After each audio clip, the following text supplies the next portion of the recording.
नमस्कार दोस्तों,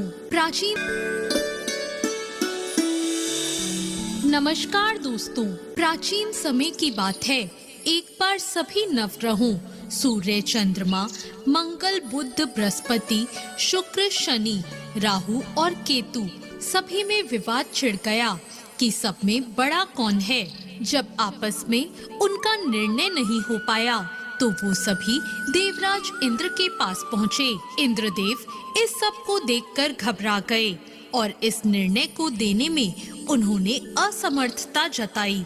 लेकिन उन्होंने कहा कि इस समय पृथ्वी पर राजा विक्रमादित्य हैं, जो कि बहुत न्यायप्रिय हैं। वे ही इसका निर्णय कर सकते हैं। सभी ग्रह एक साथ राजा विक्रमादित्य के पास पहुँचे और उन्हें अपने विवाद का कारण बताया। साथ ही उन्होंने कहा कि आप ही निर्णय लेकर बताएं कि हम में सबसे बड़ा कौन है। राजा इस समस्या से चिंतित हो उठे, क्योंकि वे जानते थे कि जिसको भी उन्होंने छोटा बताया वो ही नाराज हो जाएगा। तब राजा को एक उपाय सूझा और उन्होंने स्वर्ण, रजत, कांस्य, पीतल, सीसा, रांगा, जस्ता, अभ्रक और लोहा, इन सभी से 9 सिंहासन बनवाए और उन्हें इसी क्रम में रख दिया। फिर उन्होंने सबसे निवेदन किया कि आप सभी अपने सिंहासन को ग्रहण करें। जो अंत में सिंहासन पर बैठेगा वो ही सबसे छोटा होगा। और इसके अनुसार लोहे का सिंहासन बाद में होने के कारण शनिदेव सबसे बाद में बैठे और वो ही सबसे छोटे कहलाए। और शनिदेव ने सोचा कि राजा ने ये जानबूझकर किया है। उन्होंने नाराज होकर राजा से कहा, राजा, तू मुझे नहीं जानता। सूर्य एक राशि में 1 महीना, चंद्रमा 2.25 महीना 2 दिन, मंगल 1.5 महीना, बृहस्पति 13 महीने और बुध और शुक्र एक महीने में विचरण करते हैं। परंतु मैं 2.5 से 7.5 साल तक रहता हूँ।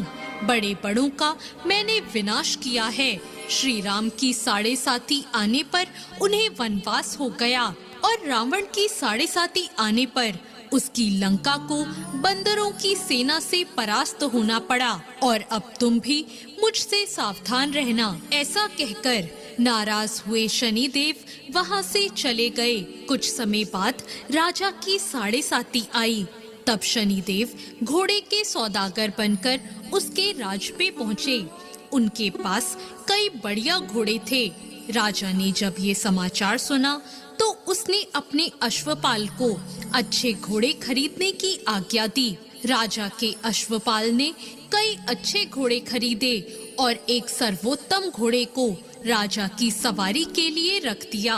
और जैसे ही राजा उस घोड़े पर बैठा, वो घोड़ा सरपट वन की ओर भाग पड़ा। वन में पहुंचकर वो अंतर्ध्यान हो गया और राजा भूखा प्यासा भटकता रहा। और तब एक ग्वाले ने राजा को पानी पिलाया। राजा ने प्रसन्न होकर उसे अपनी अंगूठी दे दी और अंगूठी को देकर राजा नगर की ओर चल पड़ा। वहां उसने अपना नाम उज्जैन का एक निवासी बताया। वहां एक सेठ की दुकान पर जाकर राजा ने पानी पिया और कुछ आराम भी किया। और भाग्यवश उस दिन सेठ की बहुत बिक्री हुई। सेठ ने उसे बहुत भाग्यशाली समझा और उसे खाना खिलाने अपने साथ घर ले आया। जब राजा सेठ के यहाँ एक कमरे में बैठा था तो उसने देखा खूंटी पर एक हार टंगा है और उस हार को खूंटी निगल रही है। थोड़ी ही देर में पूरा हार गायब हो गया। जब सेठ आया तो उसने देखा कि हार गायब है।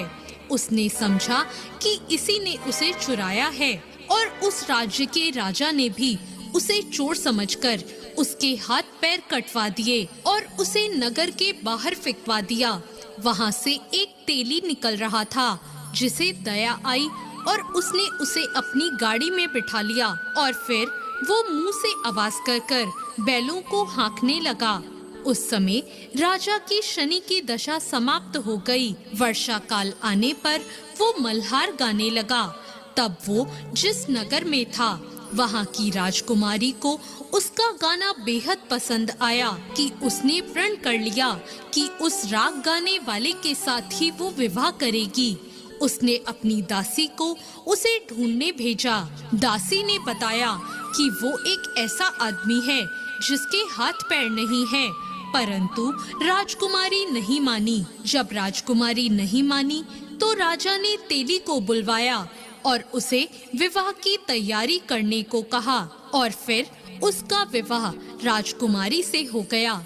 एक दिन सोते हुए शनिदेव ने उस राजा के स्वप्न में आकर कहा, राजन, देखा तुमने मुझे छोटा बताकर कितना दुख झेला है।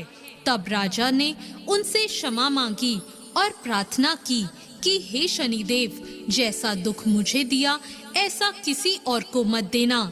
शनिदेव मान गए और शनिदेव ने कहा, जो मेरी कथा और व्रत कहेगा उसे मेरी दशा में कोई भी दुख नहीं होगा, और जो नित्य ही मेरा ध्यान करेगा और चींटियों को आटा डालेगा उसके सारे मनोरथ पूरे हो जाएंगे। साथ ही शनिदेव ने प्रसन्न होकर राजा को हाथ पैर वापस दे दिए। प्रातःकाल आँख खुलने पर राजकुमारी ने देखा तो वो हैरान रह गई। तब उस राजा ने अपनी रानी को बताया कि वो उज्जैन के राजा विक्रमादित्य हैं। यह सुनकर सभी बहुत खुश हुए। सेठ ने जब ये सब सुना तो वो राजा से क्षमा मांगने लगा। राजा ने कहा, कोई बात नहीं, ये सब शनिदेव का कोप था, इसमें किसी का कोई दोष नहीं है। सेठ ने फिर भी निवेदन किया कि मुझे शांति तभी मिलेगी जब आप मेरे घर चलकर भोजन करेंगे। सेठ ने अपने घर तरह तरह के व्यंजनों से राजा का सत्कार किया। साथ ही सबने देखा जो खूंटी उस दिन हार निगल गई थी, अब वो उसी हार को उगल रही थी। सेठ ने अनेक मोहरे देकर राजा का धन्यवाद किया और सेठ ने राजा से कहा कि वो उसकी कन्या से भी विवाह कर ले। राजा ने इसे स्वीकार कर लिया और कुछ समय बाद राजा अपनी दोनों रानियों के साथ उज्जैन नगरी को चल दिए। उज्जैन की सीमा पर ही उनका खूब स्वागत हुआ। सारे नगर में दीपक जलाए गए और खुशियां मनाई गई। राजा ने घोषणा की कि मैंने शनिदेव को सबसे छोटा बताया था, जबकि असल में वो ही सर्वोपरि हैं। तब से सारे राज्य में शनिदेव की पूजा और कथा नियमित तौर से होने लगी और सारी प्रजा बहुत खुशी और आनंद के साथ अपना जीवन बिताने लगी। जो कोई शनिदेव की इस कथा को सुनता या पढ़ता है, उसके सारे दुख दूर हो जाते